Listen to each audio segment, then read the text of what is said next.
and privilege to have him with us in the evening. With a great respect, I request our esteemed Chairman Sir R. Shanmukachari Garu to address the gathering and share his valuable words of wisdom with us. Sir, kindly grace the stage and inspire us with your thoughts. Let us welcome our sir with a huge resounding applause.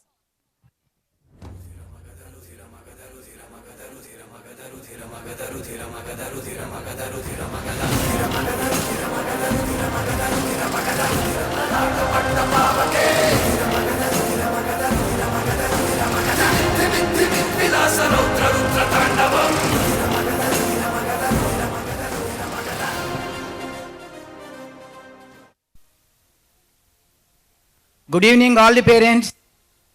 Say good evening. Are you all comfortable? Active? Very good.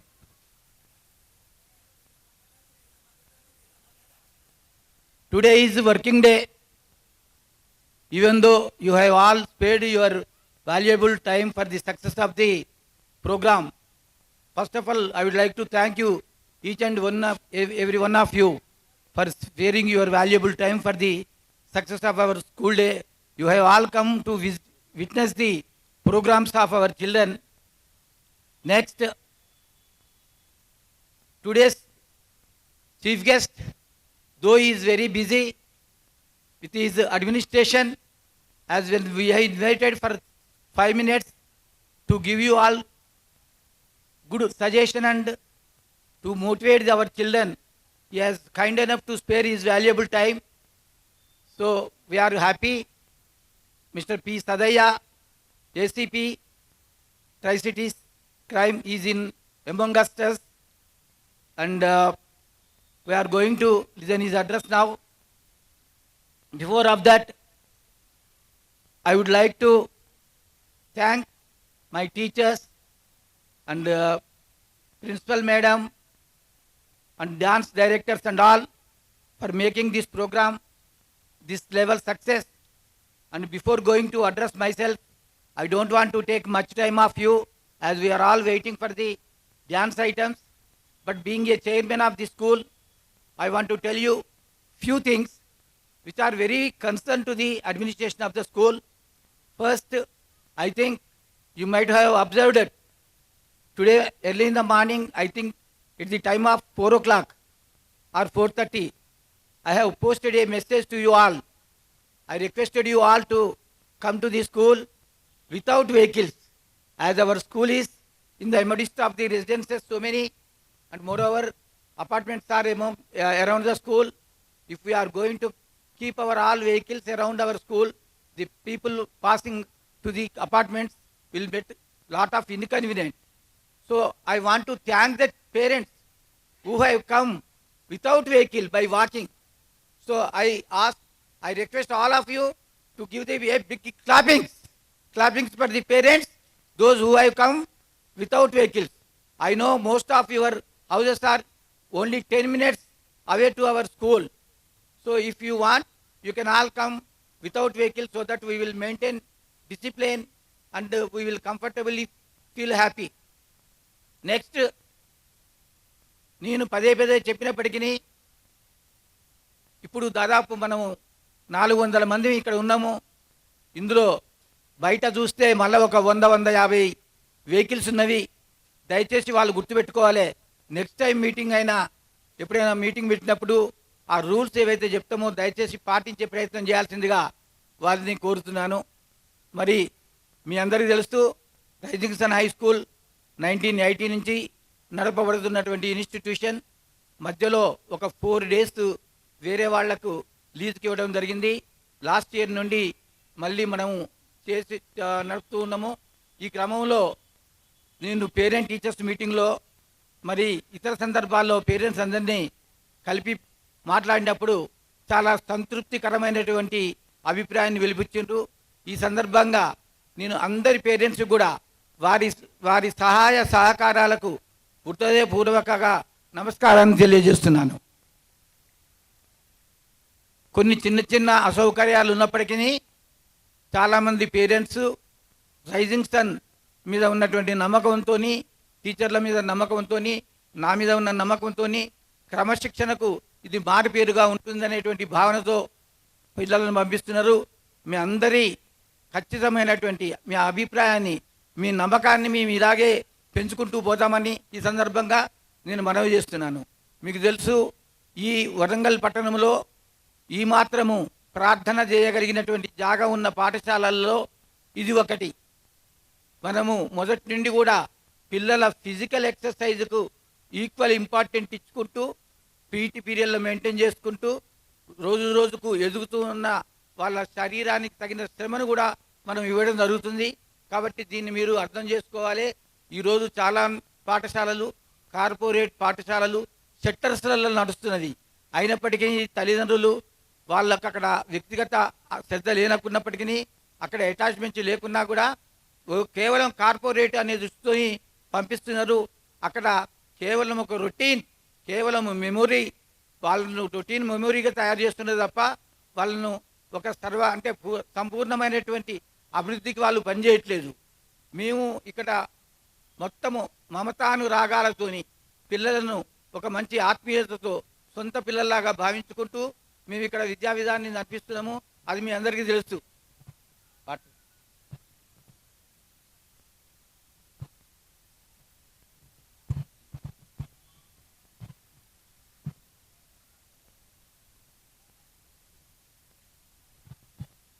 School day లాంటి కార్యక్రమాల్లో కూడా కొంతమంది parents విమర్శించిండ్రు.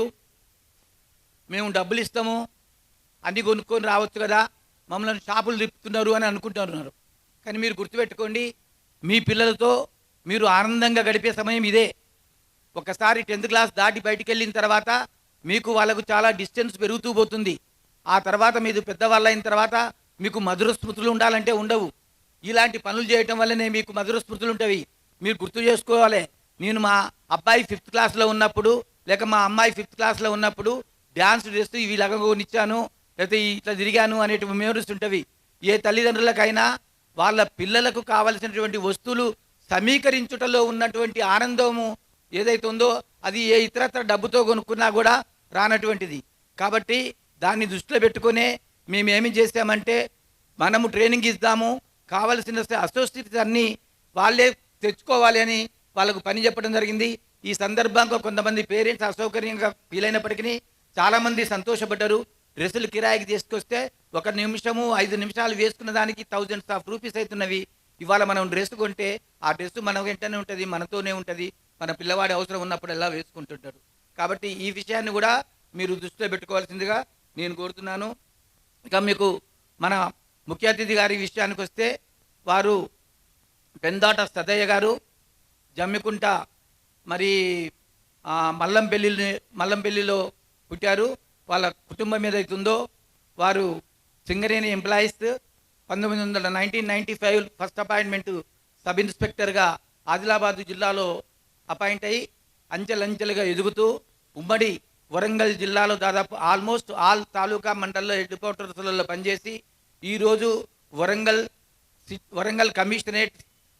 కమిషనరేట్లో crime ఏసీపీగా పనిచేస్తున్నారు.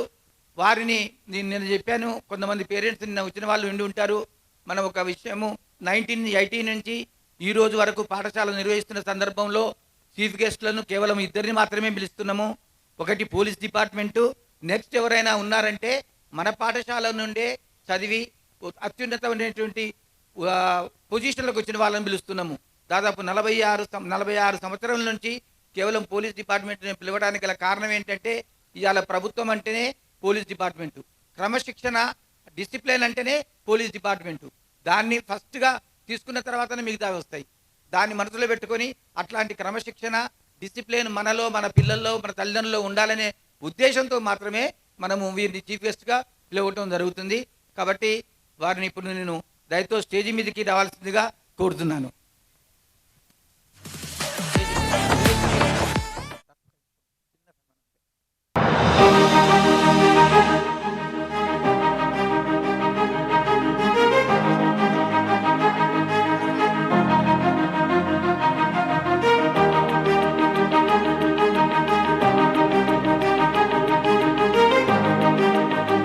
ఈనాటి ముఖ్య అతిథులు సదయ్య గారు, assistant commissioner of police, CCS డిపార్ట్మెంట్లో అత్యున్నత సేవలు అందించుకున్నటువంటి వ్యక్తి. వారి సేవలకు ప్రభుత్వం అనేక రకమైన అవార్డ్స్ కూడా పొంది ఉన్నారు. వారికి శుభ సందర్భంగా రైజింగ్ సన్ హై స్కూల్ తరఫున వారికి శుభాకాంక్షలు తెలియబడుతూ మీ ఆశీస్సులు ఈ పాఠశాలపై ఉండాలని, మా పిల్లలను బ్లెస్ చేయాలని మనసారా కోరుకుంటున్నాం సార్.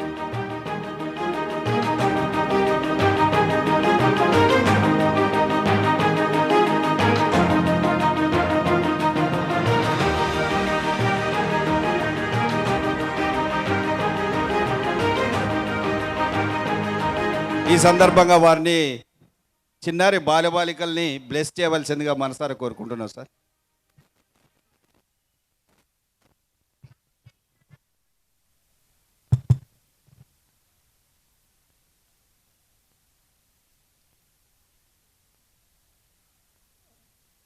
రైజింగ్ సన్ స్కూల్ యాజమాన్యానికి, అలాగే విద్యార్థులకు, అలాగే విద్యార్థుల తల్లిదండ్రులకు, పుర ప్రముఖులకు, పత్రికా సోదరులకు, నా తోటి మిత్రులకు, బాలబాలికలందరికీ కూడా పేరు పేరున నమస్కారాలు తెలియజేస్తున్నాను. ఈరోజు ఇంత మంచి కార్యక్రమాన్ని ఏర్పాటు చేసిన రైజింగ్ సన్ యాజమాన్యానికి మా విద్యార్థులందరి తరపున కృతజ్ఞతలు తెలియజేస్తున్నాను. ఇన్ జనరల్గా హై స్కూల్ అంటే తెలిసి తెలియని వయసు. పిల్లలకి ఏం చేయాలో తెలియదు. తప్పు చేస్తున్నామా, ఒప్పు చేస్తున్నామా అన్నది ఏం తెలియని వయసు. ఇక్కడి నుంచి దూకితే ఏమవుతుంది, దూకకపోతే ఏమవుతుంది, అందరు ఫ్రెండ్స్ పక్కకు ఉంటారు, దీని మీద దూకితే నీకు నువ్వు హీరో అవుతావు అంటే వెంటనే దూకేస్తారు అంతే. అలాంటి సిచ్యువేషన్లో ఉంటారు ఈ టైంలో 10th క్లాస్ పిల్లలందరూ. పిల్లలు ఉన్నారు అసలు అందరూ, మొత్తం పేరెంట్స్ తప్ప పిల్లలు కనిపించట్లేదు. పిల్లలు చేయలేపండి ఒకసారి. స్టూడెంట్స్, ఎస్ స్టూడెంట్స్ లేరు. ఇప్పుడు నేను స్టూడెంట్స్ తోటే మాట్లాడాలనుకున్నాను, బట్ స్టూడెంట్స్ ఎవరు లేరు. మరి వింటున్నారా మీరు? స్టూడెంట్స్ వాళ్ళని బయటికి ఇక్కడ రమ్మనరా please. Please 10th, 9th, 8th please 3 class పిల్లలందరికీ రావాలి. 8th, 9th, 10th నేను వాళ్ళ కొరకే రావడం జరిగింది. 8th, 9th, 10th 8th, 9th, 10th ఈ 3 క్లాసుల పిల్లలందరూ కూడా స్టేజ్ ముందుకు రావాల్సిన కోరుచున్నాం. ఇప్పుడు ఏ డ్రెస్లో ఉన్నా పర్లేదు, అందరు రావచ్చు.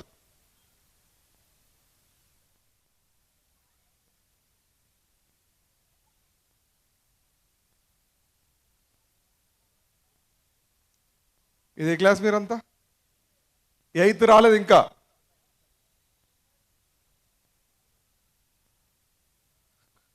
ఫార్వర్డ్ వచ్చేయండి మీరు, కొంచెం ఫార్వర్డ్. రైట్.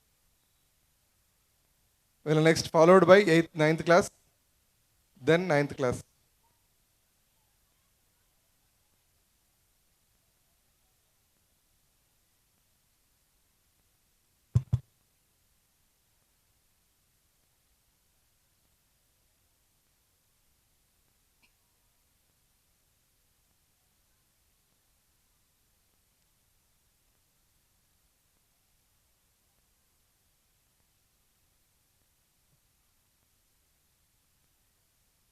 మీరు 3 లైన్స్ ఉన్నారు ఇక ఆల్రెడీ.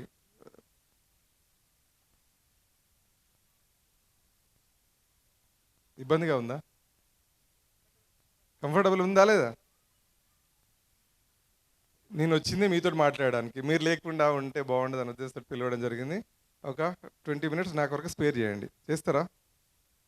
నిలబడగలుగుతారా ఓపికతోటి? వింటారా? ఎక్స్పీరియన్స్ తోటి చెప్పడం జరుగుతుంది మీకు. నేను ప్రాక్టికల్గా అనుభవించి నేను ఈ స్థాయికి రావడం గల కారణం ఏంటి, నా టైంలో మీ టైంలో నేను ఎలా ఉన్నాను అని చెప్పుకుంటూ మీరు ఫ్యూచర్లో ఎలా చేస్తే బాగుంటుంది అనే ఉద్దేశంతో చెప్పడానికి మాత్రమే రావడం జరిగింది. అందరికీ సైలెంట్గా వాళ్ళ పేరెంట్స్ విన్నా వినకున్నా మీ భవిష్యత్తు కొరకు నేను మాట్లాడిన ప్రతి మాటను దాంట్లో 100% విని 90%, కనీసం 90% పాటిస్తే మీ లైఫ్ మొత్తం సెట్ అయిపోతుంది. మీరు వినండి శ్రద్ధగా, ఎందుకంటే జనరల్గా లెక్చర్ అనేది వింటూ ఉంటే బోర్ అవుతుంది. కానీ బోర్ అయినా పర్లేదు, వినండి. 365 రోజులు మీరు స్కూల్లో మీ టీచర్స్ చెప్పింది విన్నారు కదా, విన్న దాంట్లో మీకు కనీసం 40-50% గుర్తున్నా కూడా మీ లైఫ్ సెటిల్ అయిపోతుంది యాక్చువల్గా. కానీ 100% వాళ్ళు చెప్తారు, మీరు చెప్పినప్పుడు ఒక 75% వింటారు. ఆ తర్వాత ఎగ్జామ్స్ టైంకి వచ్చేసరికి 30%కి వస్తుంది. మళ్ళీ చదవడానికి కొరకు స్పెషల్గా ఎగ్జామ్స్ కొరకు ప్రిపేర్ అయ్యి ఒక 50%కి వస్తారు. కానీ మొత్తం గుర్తుకుంటే లైఫ్ మొత్తం చాలా ఎంజాయ్ చేయొచ్చు. రైట్? ఓకేనా? Please keep silence others. High school stage గురించి అంటే 8th, 9th, 10th గురించి చెప్తాను. అంతకన్నా ముందు పిల్లలకు మనం చెప్పినా అర్థం కాదు. ఇన్ జనరల్గా ఏంటంటే ఇప్పుడు ఎదిగే వయసు, ఈ వయసులో ఫస్ట్ మన బాడీ ఫిజికల్ ఫిట్నెస్ అనేది ఉండాలి. తర్వాత మెంటల్ ఫిట్నెస్ కావాలి. మెంటల్ ఫిట్నెస్ కావాలంటే మైండ్కు మేత కావాలి. మేత అంటే ఫుడ్. ఫుడ్ అంటే ఏంటిది? థింకింగ్ పవర్, రీడింగ్ పవర్, అవి పెంచితే దీనికి ఎక్సర్సైజ్ అవుతుంది. తర్వాత ఫిజికల్కి ఏంటి? మార్నింగ్ లేచి రన్నింగ్ చేయడమా, వ్యాయామం చేయడమా, యోగా చేయడమా, ఏదో ఎక్సర్సైజ్, ఏదో ఒక కరికులం, మార్నింగ్ కావచ్చు లేకపోతే ఈవినింగ్ కావచ్చు, ఏదో ఒకటి.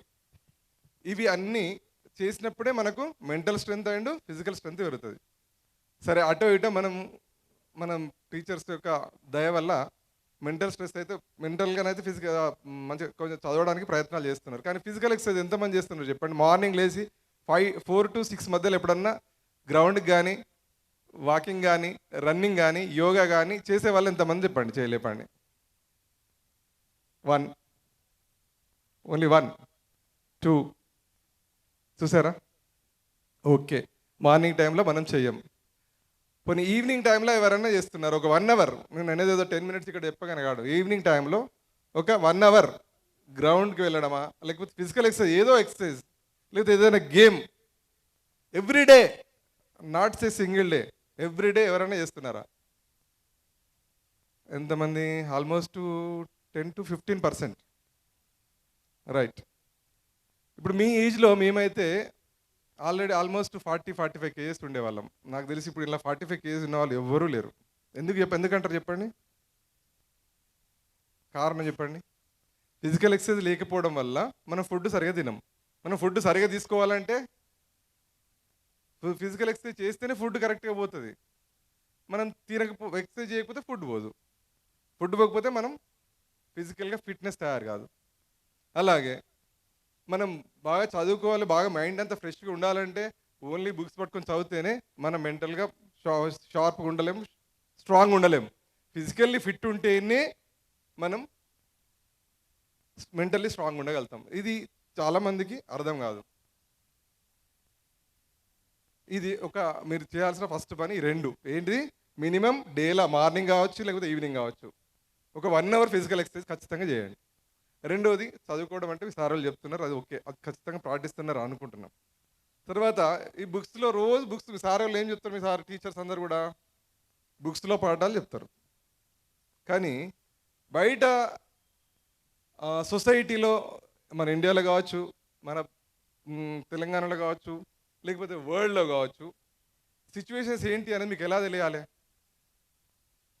టీచర్స్ టీచ్ చేస్తారా?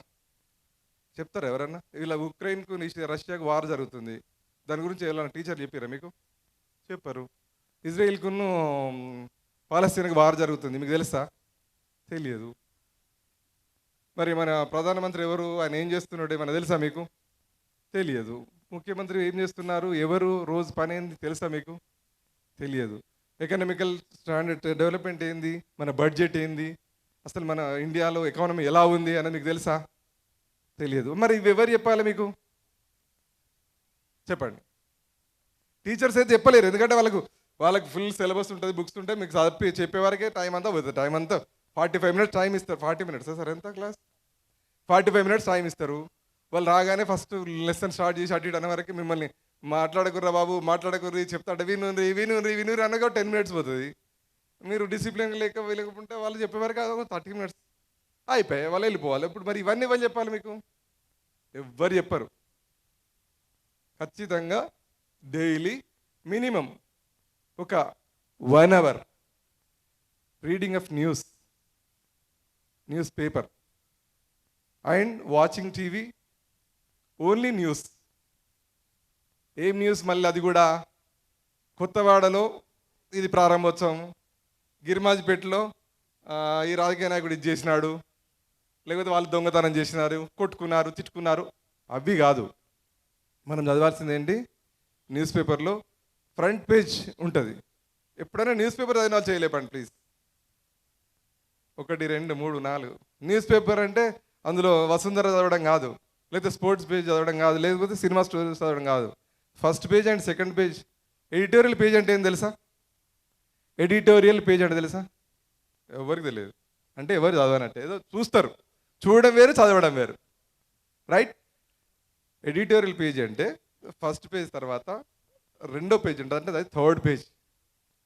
కొన్ని పేపర్లకు సెకండ్ పేజ్ ఉంటుంది, కొన్ని పేపర్లో ఫస్ట్, సెకండ్, థర్డ్, ఫోర్త్ పేజ్లో ఉంటుంది.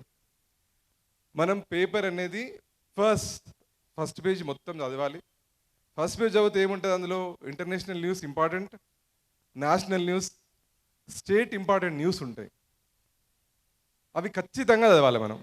8th class, 9th class, 10th class చదివితే ఏం లాభం రావా అని అనుకుంటారు మీరు. కానీ ఇప్పుడు కరెంట్ అఫైర్స్ మీదనే కాంపిటేటివ్ ఎగ్జామ్స్లో మనకు minimum 30% syllabus from current affairs మీద ఉంటుంది. జాబ్స్కు రేపు పొద్దున పోతే, ఏదైనా గవర్నమెంట్ ఎంప్లాయ్మెంట్ పోయినా, ప్రైవేట్ ఎంప్లాయ్మెంట్ పోయినా, కాంపిటేటివ్ ఎగ్జామ్స్ పోయినా కూడా, ఏ ఎగ్జామ్స్ పోయినా కూడా కరెంట్ అఫైర్స్ మీద మినిమం 30% సిలబస్ ఉంటుంది.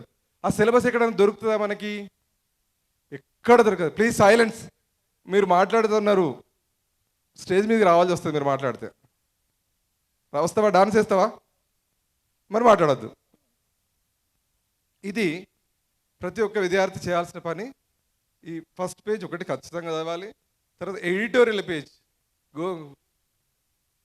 మన ప్రెస్ బ్రదర్ మిత్రుడు ఉన్నాడు, ఎక్కడున్నాడు?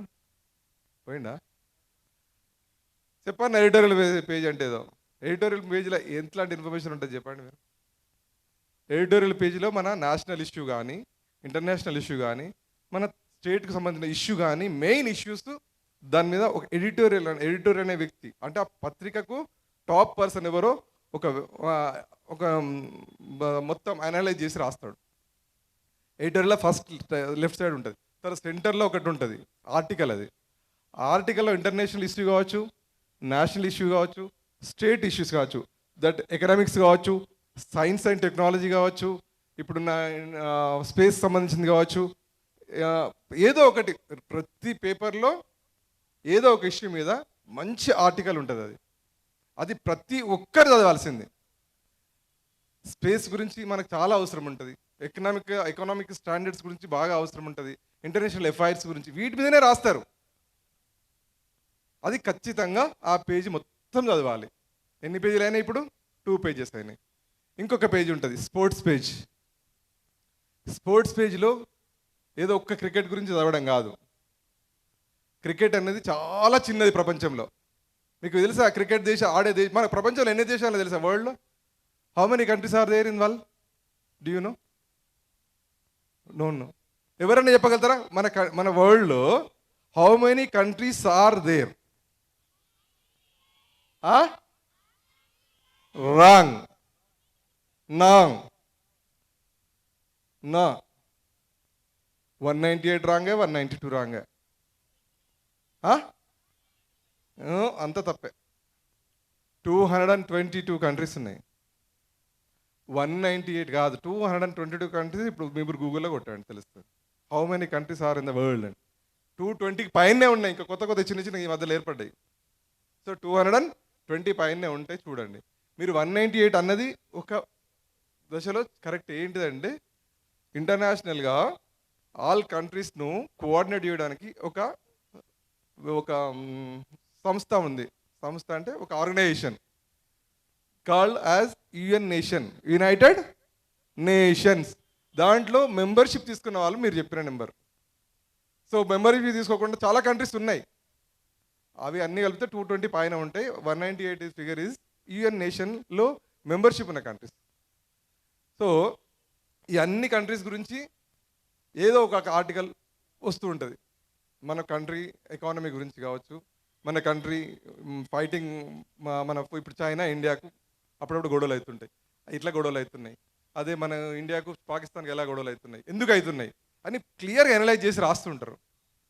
సో అవి మనకి ఎప్పుడు ఉపయోగపడతాయి? ఇప్పుడేం ఉపయోగపడకపోవచ్చు. మీకు ఎప్పుడు ఉపయోగపడతాయి అంటే ఎట్ ద టైమ్ ఆఫ్ మీరు ఎగ్జామ్స్ రాయాలి, రేపు పొద్దున ఐపీఎస్ ఆఫీసర్ కావాలి. మీరు ఎవరికైనా కోరిక ఉందా ఐఏఎస్ ఐపీఎస్ కావాలని కోరిక? 1 2 3 4 5 6 7 8 అప్పుడు పనిచేస్తాయి ఇవి. ఇప్పుడు నేను చెప్పినాయి సార్ ఇప్పుడు చదివితే అప్పుడెక్కడ పనిచేస్తాయి సార్ అనొచ్చు మీరు. ఓకే, కానీ వాడు అడిగే క్వశ్చన్ ఏంటంటే ఇండియాకు పాకిస్తాన్కు వార్ ఎప్పుడైంది అని అడుగుతాడు. మన దగ్గర ఎక్కడ ఉంటుంది బుక్లో? ఎక్కడ ఉంటుంది? మనం ఇప్పుడు చదివి ఉంటే మనం అప్పుడెప్పుడు 8th క్లాస్ చదువుకున్నాం రవి. 2025లా వార్ అయింది. వార్ అయినప్పుడు ఎన్ని రోజులు అయింది, ఏం వాడినరు, ఏం బాంబ్స్ ఏం వేసిర్రు, ఎంతమంది చనిపోయినరు, ఇవన్నీ డీటెయిల్స్ అని అప్పుడు దొరుకుతుందా? మళ్ళీ మనకు దొరుకుతుందా? ఇప్పుడే చదువుకొని మనము చదవడం ఒకటే కాకుండా మనము ప్రతి ఒకటి రఫ్ నోట్బుక్ అనేది ప్రిపేర్ చేసుకొని పెట్టుకొని మనం చదువుతున్నప్పుడు మనకు ఇలాంటి ఇంపార్టెంట్ పాయింట్ అని నోట్ చేసుకుంటూ పోవడం అలవాటు చేసుకోవాలి. నోట్ చేసుకుంటూ పోయి అలవాటు అయితే ఏమైందంటే ఇప్పుడు మనం చదివిన పేపర్ చదివినంత మళ్ళీ మనం ఒక 1 year తర్వాత గుర్తుకుంటుందా? మనకి ఉంటుందా? ఉండదు. ఉండకపోతే మళ్ళీ ఎప్పుడు గుర్తు చేసుకోవచ్చు? ఈ మనం రాసుకున్న పేపర్ ఉంటుంది కదా, ఆ నోట్స్ ఎప్పుడు బయట పడేది. ఇక నోట్స్ జనరల్గా మనం ఇప్పుడు అలవాటు ఏమైందంటే మనం రఫ్ నోట్స్ ఏమైనా రాస్తే మన నెక్స్ట్ మన తమ్ముళ్ళకి ఇచ్చడో లేకపోతే ఆ బుక్ దుకాళ్ళకి పడేసుడో, చెత్త ఏరుకొని అమ్ముకోవడానికి ఇస్తున్నాం బుక్స్. కానీ ఇలా ఇప్పుడు నేను చెప్పిన పాయింట్స్ రాసిన బుక్స్ మాత్రం ఖచ్చితంగా మీ దగ్గర పెట్టుకోవాలి. అవి ఎప్పటిదాకా పనిచేస్తాయి? 10 ఏళ్ళైనా కూడా మీ దగ్గర ఉండాలి. ఎప్పుడు వీలున్నప్పుడల్లా అవి తిరిగేస్తే చాలు మీకు. దాంట్లో మొత్తం మీకు ఒక 30-40% సిలబస్ అందులోనే దొరుకుతుంది. ఇది రీడింగ్ పేపర్, న్యూస్ పేపర్. ఈ రేపటి నుంచి చదువుతారా? మరి మీ పేరెంట్స్ చెప్పండి, 220 రూపాయలు న్యూస్ పేపర్ ఖర్చు పెట్టలేరంటారా మీ పేరెంట్స్? తప్పుడు లేదు. పేరెంట్స్ ప్లీజ్ నోట్ చేయండి, 220 రూపాయలు న్యూస్ పేపర్. మనం పెట్టలేని పరిస్థితిలో ఉన్నామా? గట్టిగా ఇంకా పేరెంట్స్ దగ్గర నుంచి వస్తలేదు, పిల్లల దగ్గర నుంచి వస్తుంది. పెట్టలేమండి న్యూస్ పేపర్. వీళ్ళకి తెలుగు చదవడం రాదు కాబట్టి ఇంగ్లీష్ న్యూస్ పేపర్ని, పర్టికులర్గా హిందూ అనే ఆంగ్ల పత్రిక ఇంగ్లీష్ న్యూస్ పేపర్ ఉంటుంది. ఆ పేపర్ని మీ ఇంట్లో మీరు చదివినా చదవకున్నా, మీరు చదవడం రాకున్నా పర్లేదు, ఆ పేపర్ మీరు ఇంట్లో వేయించండి. స్కూల్లో వేపిస్తే స్కూల్లో వాళ్ళు ఉన్న కరికులంకి బిజీ షెడ్యూల్కి పిల్లలు అక్కడ చదవలేరు. కాబట్టి ఇంట్లో పేపర్ ఖచ్చితంగా వేయించడం అనేది చాలా చాలా మంచిది. ఖచ్చితంగా పేపర్ చదివేందుకు అలవాటు చేయాల్సిన బాధ్యత పేరెంట్స్దే. ఎందుకంటే పేరెంట్స్ చెప్పకపోతే వాళ్ళు చదవరు. ఎవరైనా పిల్లలు 4 o'clock లేస్తున్నారా? మీరు ఒకసారి గుర్తు చేసుకోండి. రైట్? ఎవరైనా 4 o'clock లేస్తున్నారా? మరి మీ పేరెంట్స్ని అడగండి, వాళ్ళు చదువుకున్నప్పుడు 4 o'clock లేచిరా లేదా కనుక్కోండి. లేచిరా లేదమ్మా? ఒకసారి అటు చూడండి. లేచి 4 o'clock లేచి చదువుకున్న వాళ్ళు చేయలేపండి. చూడండి ఎంతమంది చెప్తున్నారు. మరి మనం 4 o'clock లేస్తున్నామా? Why? What is the problem? అంటే మనం ఇప్పుడు టైం తగ్గిందా నైట్ అనేది? ఇప్పుడు 10th class కాబట్టి లేస్తున్నారు ఈ 1-2 months నుంచి, కానీ ఫస్ట్ నుంచి లేవట్లేదు కదా. సో 4 o'clock లేచడం అనేది బ్రహ్మముహూర్తంలో లేచి చదువుకుంటే మనకు ఒక్కసారి చదివితే గుర్తుకుండిపోతుంది. అదే మీరు డేలో చదివిన అనుకోండి, 2 సార్లు చదివినా గుర్తుకుంటుంది, 3 సార్లు చదవాల్సిన పరిస్థితి ఏర్పడుతుంది. అదే మార్నింగ్ టైంలో చదువుకుంటే 4 o'clock లేచి 4 to 6 వరకు చదవండి. మీరు 4 to 6 వరకు బుక్స్ చదవండి. మీరు రీడింగ్ ఆఫ్ మీ బుక్సే. 6 to 7 వరకు నేను చెప్పిన న్యూస్ పేపర్. 7 తర్వాత ఒక 1 hour. మీకు ఎంత స్కూల్ ఎన్ని గంటలకు స్టార్ట్ అవుతుంది? 10th class కాదు, మిగతా వాళ్ళకి 8:45. Okay, 6 to 7 just minimum exercise. ఒకవేళ మార్నింగ్ టైంలో మేము ఎక్సర్సైజ్కి వీలు పడదు, ఈవినింగ్ టైంలో 1 hour.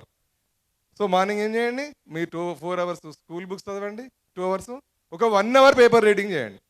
7 o'clock పేపర్ ఖచ్చితంగా వస్తుంది. 7 to 7:30 కనీసం ½ an hour, లేదా అప్పుడు మీరు పడకపోతే ఈవినింగ్ టైంలో కానీ రీడింగ్ అనేది రీడింగ్ పేపర్ అనేది ఖచ్చితంగా అలవాటేసుకోండి. అది ఎందుకు మీకు చెప్తున్నానంటే, నాకు చిన్నప్పుడు మేము 8th classలో ఉన్నప్పుడు మా డాడీకి పేపర్ వేయించడం తెలియదు. మా డాడీ పెద్దగా చదువుకోలేదు. పేపర్ చదివేంత కెపాసిటీ ఉంది కానీ పేపర్ వేయించడం తెలియదు. కానీ మాకు స్కూల్లో మాత్రం ఆ టైంలో మాకు ఒక 1 అవర్ లైబ్రరీ పీరియడ్ అనేది ఉండేది 8th క్లాస్లో. ఖచ్చితంగా మా ఫిజికల్ డైరెక్టర్ టీచర్ ఉండేది, ఆయనే ఒక 1 అవర్ మినిమం 45 మినిట్స్ అయితే లైబ్రరీలో ఉండాలి. మేము లైబ్రరీ నుండి పేపర్ రీడింగ్ అది చేయాలి. తర్వాత ఇండియా టుడే అనే బుక్స్ ఉండేది అప్పుడు, ఇప్పుడు కూడా ఉందనుకుంటా, ఉందా సార్? ఇండియా టుడే అనే బుక్స్ కొన్ని మ్యాగజైన్స్ ఉంటాయి, ఆ మ్యాగజైన్స్ చదవాలని చెప్పేసి అందరిని కూర్చున్నట్టు చదివిస్తాడు. ఆ తర్వాత మళ్ళీ ఫిజికల్ ఎడ్యుకేషన్ టీచర్ ఆయన గ్రౌండ్కి తీసుకుపోయాడు, ఒక 45 మినిట్స్ ఆడిపించేవాడు. ఇప్పుడు అవన్నీ లేవని అనుకుంటున్నా. 45 మినిట్స్ గ్రౌండ్ పీరియడ్ ఉంటుంది, ఇప్పుడు ఉందా? ఏమన్నా ఉందా? లేదు. సో మీరు అది పోకున్నా కనీసం నేను ఇంట్లోనే చదువుకోమని చెప్తున్నా. చదువుతారా ఇక నుంచి వెళ్ళి? ఎవరు సపోర్ట్ చేస్తలేరు. రైట్, ఇది ఒకటి మీరు ఖచ్చితంగా పాటించవలసిందిగా కోరుతున్నా. మేము అప్పుడు చదవడం వల్ల కరెంట్ అఫైర్స్లో ఎగ్జామ్స్లో నేను రాసే ఎగ్జామ్స్లో నేను ఒక దశకు నేను కాంపిటేటివ్ ఎగ్జామ్స్ ప్రిపేర్ అవుతున్న టైంలో ఒక 30% సిలబస్ ఫ్రమ్ కరెంట్ అఫైర్స్లో వచ్చింది. అలా 30 క్వశ్చన్స్ వేసింది అనుకోండి, 30కి 29 ఆన్సర్స్ పెట్టినా నేను. ఎన్ని? 29 ఆన్సర్స్ పెట్టినా నేను. ఎందుకు పెట్టగలిగిన అంటే నేను 8th క్లాస్ నుంచి పేపర్ రీడింగ్ ఉంది నాకు. అసలు నేను కరెంట్ అఫైర్స్ స్పెషల్గా బుక్స్ తీసుకోవాల్సిన అవసరమే లేదు. ఆ బుక్స్ తీసుకున్నా కూడా మనకు అర్థం కాదు. కొన్ని కరెంట్ అఫైర్స్ బుక్స్ కూడా దొరుకుతుంటాయి, వాళ్ళన్నీ కంబైన్ చేసి రాస్తుంటారు. ఇప్పుడు మనం కదా ప్రిపేర్ చేసుకున్న నోట్స్లోకి వెళ్ళి వాళ్ళు ఇస్తుంటారు, కానీ దాంట్లోకి వెళ్ళి ఏ క్వశ్చన్ రాదు చక్కగా. కానీ మొత్తం చదవలేము మనం, ఇంత పెద్దగా ఉంటుంది అది. సో కాబట్టి మనం రెగ్యులర్ చదివితే చాలు. 200 ఎగ్జామ్స్ మా పేపర్ అప్పుడు మార్క్స్ ఏంటంటే 200 మార్క్స్ పేపరు. పోలీస్ ఆఫీసర్గా వచ్చాడు ఎగ్జామ్స్కి. 400 క్వశ్చన్స్ ఉంటాయి, హాఫ్ మార్క్ బిట్ ఒక క్వశ్చన్కు. 200కు నాకు వచ్చింది 153 వచ్చినాయి. మా టాపర్ ఎంత? 159 టాపర్ అయితే నాది 153 వచ్చింది. నా 7th ర్యాంక్ వచ్చింది. నాకు 7th ర్యాంక్ ఎందుకు వచ్చింది అని నేనే పరిచయం అయినా. ఏం లేదు, సింపుల్గా నా ఈ కరెంట్ అఫైర్స్ మీద పూర్తి పట్టు ఉండే, తర్వాత ఇంటర్నేషనల్ అఫైర్స్ మీద నాకు పట్టు ఉండే. అన్ని క్వశ్చన్స్ అన్ని ఇంటర్నేషనల్ అఫైర్స్ మీద, ఎకానమీ మీదనే అడుగుతుంటారు. కొన్ని సైన్స్ క్వశ్చన్స్ అడిగినాయి, నాకు కొన్ని మిస్ అయినాయి, సైన్స్ క్వశ్చన్స్ పోయినాయి. ఎందుకంటే సైన్స్ గ్రాడ్యుయేట్ కాదు కాబట్టి సైన్స్ కొంచెం నాకు టఫ్ ఉండే పోయినాయి. మిగతా అన్నీ కూడా టాప్ వచ్చి దానివల్ల జాబ్ వచ్చింది. అదే టైంలో అది ఒక్కటే కాదు, ఈ ఎక్సైజ్ డిపార్ట్మెంట్లో సిఐగా, తర్వాత దీంట్లో, తర్వాత మా బ్యాంక్లో పీఓగా, ఈ 3 జాబ్స్ వచ్చినాయి ఒకటేసారి, ఒక 1 ఇయర్లోనే. ఎందుకు వచ్చినాయి అంటే నాకు ఫస్ట్ నుంచి ఆ రీడింగ్ హ్యాబిట్ ఉండడం వల్లనే వచ్చింది, వేరే ఏం లేదు ఇక.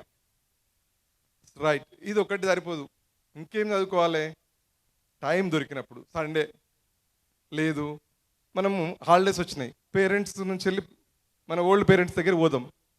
బస్సులో వెళ్ళొచ్చు, కార్లో వెళ్ళొచ్చు, ఎట్లా అంటే వెళ్తుండం. అసలు వెళ్తున్నామా మనం అమ్మమ్మ వాళ్ళ ఇంట్లకు? అమ్మమ్మ వాళ్ళ ఇళ్ళకు నో. అమ్మమ్మ వాళ్ళ ఇల్లు కూడా ఇక్కడేనా మీ అందరి? నానమ్మలు అమ్మమ్మలు అంత ఇక్కడేనా? బయట కూడా ఉంటాయి ఊర్లలో కొందరికి. వెళ్ళినప్పుడు మనకు బ్యాగ్ పెట్టుకోవాలి, బ్యాగ్లో కొన్ని మ్యాగజైన్స్ వేసుకోవాలి, లేకపోతే ఆటోబయోగ్రఫీ బుక్స్ వేసుకోవాలి. ఏం బుక్స్ అవి? మనం అందరికి జనరల్గా రామాయణం, మహాభారతం అని ఉన్నది, విన్నారు ఎప్పుడన్నా? భగవద్గీత ఉన్నది, విన్నారు ఎప్పుడన్నా? తర్వాత బైబిల్ ఉంటుంది, ఖురాన్ ఉంటుంది. ముస్లిమ్స్ అయితే ఖురాన్, క్రిస్టియన్స్ అయితే బైబిల్, హిందువులు అయితే భగవద్గీత, రామాయణం అండ్ ఏంటిది ఇంకోటి మహాభారత్. ఇవన్నీ ఎందుకు ఈ సోది సార్? మహాభారత్ ఎవడు చదువుతారు సార్? అబ్బా టీవీలో అతనే చూడలేకపోయినాము. కానీ ప్రతి మనిషి యొక్క పుట్టుక నుంచి ఎండ్ అయ్యే వరకు వాళ్ళ లైఫ్ స్టైల్ ఎలా ఉండాలి అని నేర్చుకోవాలి. పర్ఫెక్ట్ మనిషిగా మనం కావాలంటే ఇలాంటి బుక్స్ను మనము స్టూడెంట్ లైఫ్ టైంలోనే చదవాలి. అందరూ ఏమనుకుంటారంటే ఇప్పుడెందుకు ముసలిం అయినాక చదువుదాంతి, 60 ఏళ్ళ తర్వాత చదివి ఏం చెప్తాం? ఎవరికి చెప్తాం? మనం చెప్తే 60 years తర్వాత ఎవరు చెప్తే వింటారా? మనకు చెప్పిన పాటించగలుగుతామా? పాటించిన దాని మీద యూజ్ అవుతుందా? అదే మీ టైంలో చదివితే చాలామందికి యూజ్ అవుతుంది. మీరు డిసిప్లిన్ ఉండగలుగుతారు. దానిలో డిసిప్లిన్ అంటే ఏంది, ఇండిసిప్లిన్ అంటే ఏంది, బ్యాడ్ ఫెలో ఎలా ఉంటారు, మంచి వాళ్ళు ఎలా ఉంటారు, గుడ్ ఎట్లా ఉంటుంది, ఇవన్నీ కూడా ఈ మహాభారత రామాయణాలలో క్లియర్గా రాసింది. అలాగే భగవద్గీత చదివితే మాత్రం మీరు ఒక్కసారి భగవద్గీతను ఖచ్చితంగా ఒక్కసారన్నా దాన్ని ఒక 1 year పీరియడ్లో ఈ బుక్స్ అన్నీ చదివిపడేయండి. ఏవన్నీ చదివితే మాకు స్కూల్ టైం ఎక్కడ సరిపోతుంది సార్, మా సిలబస్ ఎక్కడ ఫిల్ అవుతుంది, అవన్నీ నడుస్తూనే ఉంటాయి. అవన్నీ మీరు ఎంత చదువుకున్నా, ఈ స్కూల్ బుక్స్ ఎన్ని చదివినా అవి చదివినప్పుడే మీరు సక్సెస్ అవుతారు. స్కూల్ బుక్స్లో నుంచి వెళ్ళి 600కు 599 వచ్చినా రేపు మీ లైఫ్లో సెటిల్ కావాలంటే అవి చదవాల్సిందే. అవి చదివినప్పుడే మీరు లైఫ్లో సెటిల్ అవుతారు. ఒక జాబ్స్ అనే కాదు, మీ లైఫ్లో ఒక స్టెబిలిటీ రావాలన్నా, ఒక మంచి సిటిజన్గా మీరు తయారు కావాలన్నా ఖచ్చితంగా ఆ బుక్స్ చదవాలి. చదివినప్పుడే అవి చేయాలి. చేసినప్పుడే మీరు బాగుపడతారు. తర్వాత ఆఫ్టర్ 10th తర్వాత ఏం చదవాలన్నది ఎవ్వరికి తెలియదు. మన టీచర్స్ ఎవ్వరు చెప్పరు, మన పేరెంట్స్ ఏం చెప్పరు. జనరల్గా పేరెంట్స్ని అడిగితే ఏమండి మరి మీ బాబాయ్ 10th క్లాస్ అయిపోతుంది కదా, నెక్స్ట్ ఏంటంటే వాడి ఇష్టం అండి, వాడు ఏం చదువుకుంటాడో వాడి ఇష్టం. వాళ్ళకి ఎట్లా తెలుస్తుంది ఫస్ట్ ఇష్టం అన్నది? ఆ సబ్జెక్ట్ వాడి నెక్స్ట్ 10th తర్వాత ఏమేమి కోర్సులు ఉంటాయి, ఆ కోర్సులు తెలియాలా వద్దా? తెలియదు. దయచేసి టీచర్స్కు మనవి ఏంటంటే 9th క్లాస్ 10th క్లాస్ స్టార్టింగ్లోనే పిల్లలకి మీరు చెప్పాల్సింది ఏంటంటే 10th క్లాస్ తర్వాత ఏమేమి కోర్సులు ఉంటాయి, ఆ కోర్సులు చదివితే ఏమి ఫ్యూచర్లో మనం సాధించగలము అనే విషయాన్ని ఖచ్చితంగా టీచర్స్ చెప్పాలి. 10th తర్వాత ఏమేమి ఉంటాయి నీకు ఏమైనా సానే కొన్ని చెప్పు examples. MPC, BiPC, CEC, HEC, polytechnic, right, MEC, ఇంకా ఓకే. ఈ సబ్జెక్టులు ఏమేమి ఉంటాయి అన్నది తెలుసా? ఇప్పుడు కామర్స్ అన్నారు, ఎంపీసీ అన్నారు, ఎంఈసి అన్నారు, ఏముంటాయి తెలుసా? కామర్స్ అనేది విన్నారు ఎప్పుడన్నా? మనం చదవలే ఎప్పుడు. అందులో ఏముంటుంది అనేది చూసుకోండి. తర్వాత అది చదివిన తర్వాత ఏమవుతుంది రేపు ఫ్యూచర్లో. ఇప్పుడు ఫర్ ఎగ్జాంపుల్ ఎంపీసీ చదివినాం అనుకోండి, రేపు ఏం జాబ్స్కు మనం ప్రిపేర్ కావచ్చు, సిఈసి చదివితే ఏ జాబ్స్కి ప్రిపేర్ కావచ్చు, హెచ్ఈసి చదివితే ఏ జాబ్స్కి ప్రిపేర్ కావచ్చు అన్నది మనకు 10th క్లాస్లోనే మనం డిసైడ్ చేసుకోవాలంటే మీరు టీచర్స్ ఖచ్చితంగా వాళ్ళకు ప్రతి సబ్జెక్ట్ మీద ఇది చదివితే ఇది అవుతారా అని వాళ్ళకైతే ఇంటిమేట్ చేయాల్సిన బాధ్యత టీచర్స్కి ఉన్నది. అలాగే పేరెంట్స్ కూడా ఆల్రెడీ కొంతవరకు అందరూ కూడా ఆల్మోస్ట్ ఇప్పుడున్న పేరెంట్స్ అయితే కూడా వెల్ ఎడ్యుకేటెడ్. ఏం చదువుకున్నారు మీరు తెలుసు, మీరు చదువుకున్న బుక్స్ చదువు ఉపయోగపడిందా లేదా, ఏం చదివితే బాగుంటుంది.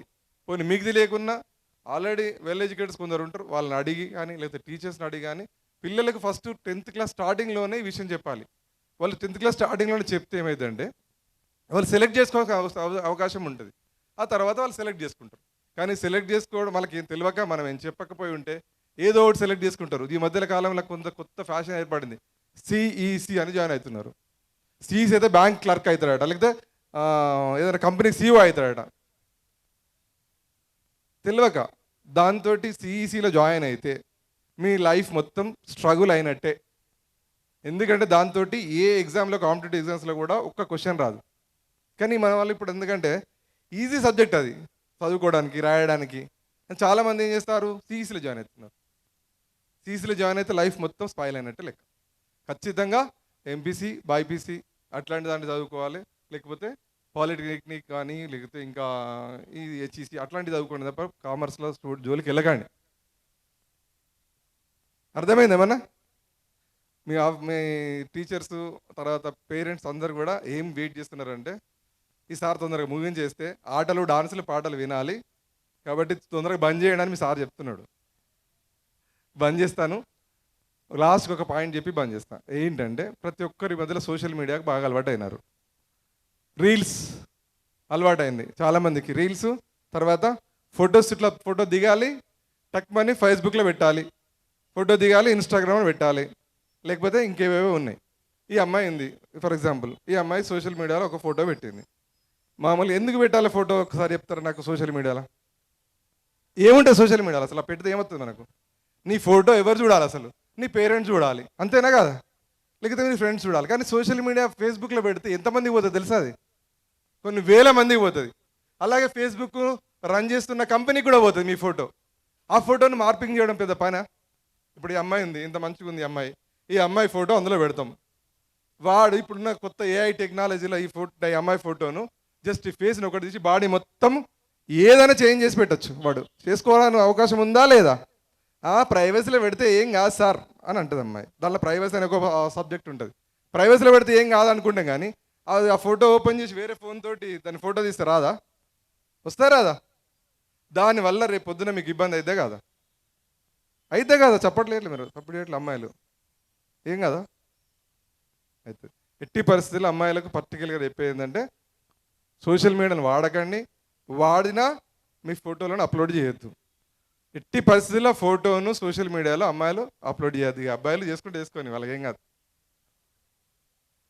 మీ ఫోటోలు చేస్తే మాత్రం వాళ్ళు మాత్రం దాన్ని ఏఐ ఉపయోగించి ఏదో ఏదో తింగరే చేస్తారు. వాళ్ళు చేయరానే కుదురు చేయడం అయితే వస్తుంది కదా.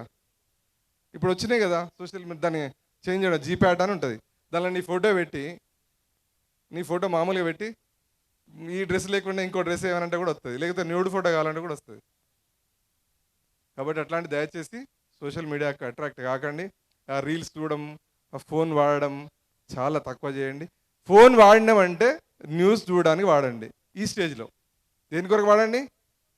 న్యూస్ చూడడానికి వాడండి. లేకపోతే మీ స్కూల్లో టీచర్స్ ఏమన్నా సిలబస్ పెట్టడమా, సబ్జెక్ట్ సంబంధించిన ఏదైనా పెట్టడమా, పెట్టినప్పుడు మాత్రమే సోషల్ మీడియాని వాడండి.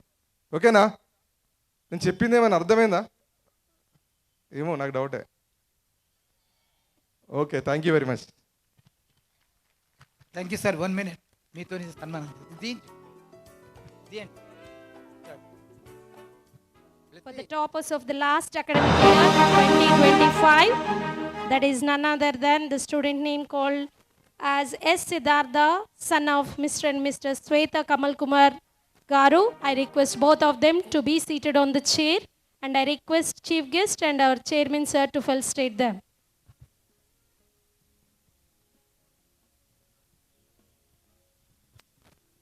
I request the students to disperse from in front of the stage. 8th, 9th, 10th students, please disperse.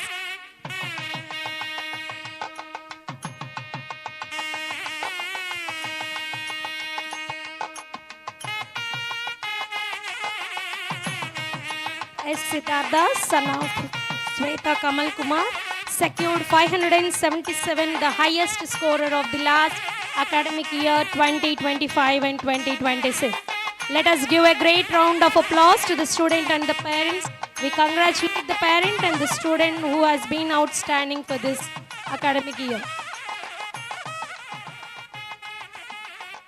Now I cordially invite the student named Hemant, who is standing the second topper of the last academic year 2025. Hemant, the son of Mr. and Mrs. Raju Madhav Garu, please come on to the stage. Let us have the felicitation with our chief guest and our chairman, sir. I request both of the parents to be seated on the chair. Okay. Hemant, he is the second topper of the last academic year 2025.